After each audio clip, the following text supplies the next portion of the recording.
حضرت ابو ہریرہ رضی اللہ تعالیٰ عنہ بیان کرتے ہیں، ہم رسول اللہ صلی اللہ علیہ وسلم کے ارد گرد بیٹھے ہوئے تھے، جبکہ حضرت ابو بکر اور حضرت عمر رضی اللہ تعالیٰ عنہما صحابہ کی ایک جماعت کے ساتھ ہمارے ساتھ تھے کہ رسول اللہ صلی اللہ علیہ وسلم ہمارے پاس سے اٹھ کر چلے گئے۔ آپ نے ہمارے پاس واپس آنے میں تاخیر کی تو ہمیں اندیشہ ہوا کہ ہماری غیر موجودگی میں آپ کو کوئی تکلیف نہ پہنچائی جائے۔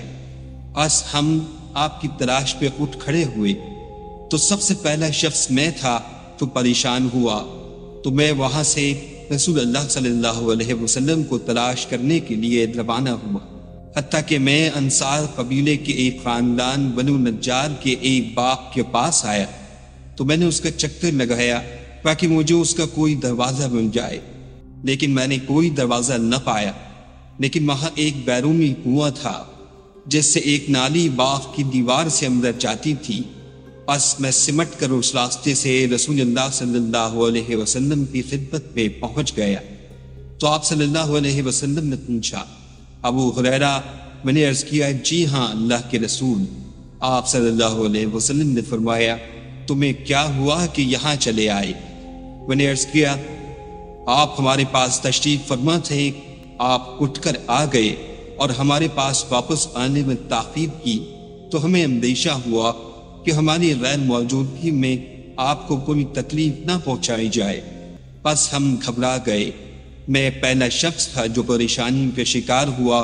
بس میں اس باغ کے پاس پہنچا تو میں سکڑ کر اس نالے کے ذریعے اندر آ گیا جس طرح لومڑ سکڑ اور سمٹ جاتا ہے، اور وہ لوگ میرے پیچھے ہیں۔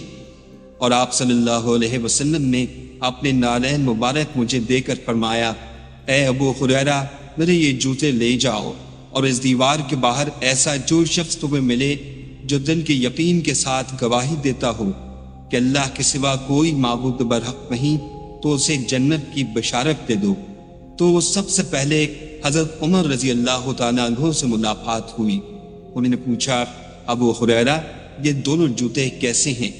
میں نے کہا، یہ دونوں جوتے رسول اللہ صلی اللہ علیہ وسلم کے ہیں، آپ نے یہ دے کر مجھے بھیجا ہے کہ میں ایسے جس شخص سے ملوں جو دل کے یقین کے ساتھ گواہی دیتا ہو کہ اللہ کے سوا کوئی معبود برحق نہیں، میں اسے جنت کی بشارت دوں۔ یہ سن کر حضرت عمر رضی اللہ تعالیٰ عنہ نے میرے سینے پر مارا تو میں سرین کی بل گر پڑا۔ انہوں نے کہا، ابو ہریرہ، واپس چلے جاؤ۔ میں روتا ہوا رسول اللہ صلی اللہ علیہ وسلم کی خدمت میں واپس آیا، جبکہ حضرت عمر رضی اللہ تعالیٰ عنہ بھی میرے پیچھے پیچھے چلے آئے۔ رسول اللہ صلی اللہ علیہ وسلم نے فرمایا، ابو ہریرہ، تمہیں کیا ہوا؟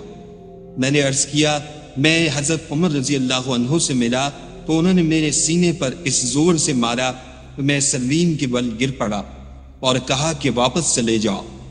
رسول اللہ صلی اللہ علیہ وسلم نے فرمایا، عمر، تمہیں ایسا کرنے پر کس چیز نے آمادہ کیا؟ انہوں نے عرض کیا، اللہ کے رسول، میرے والدین آپ پر قربان ہو، کیا آپ نے اپنے جوتے دے کر ابو ہریرہ کو بھیجا تھا کہ تم جس ایسے شخص کو ملو جو دل کے یقین کے ساتھ گواہی دیتا ہو کہ اللہ کے سوا کوئی معبود برحق نہیں، اس کو جنت کی خوشخبری سنا دو؟ آپ صلی اللہ علیہ وسلم نے فرمایا، ہاں۔ انہوں نے عرض کیا، آپ ایسے نہ کریں، مجھے اندیشہ ہے کہ لوگ اس بات پر توکل کر لیں گے، آپ انہیں چھوڑ دیں تاکہ وہ عمل کرتے رہیں۔ تو رسول اللہ صلی اللہ علیہ وسلم نے فرمایا، انہیں اپنے حال پر چھوڑ دو تاکہ عمل کرتے رہیں۔ صلی اللہ علیہ وسلم۔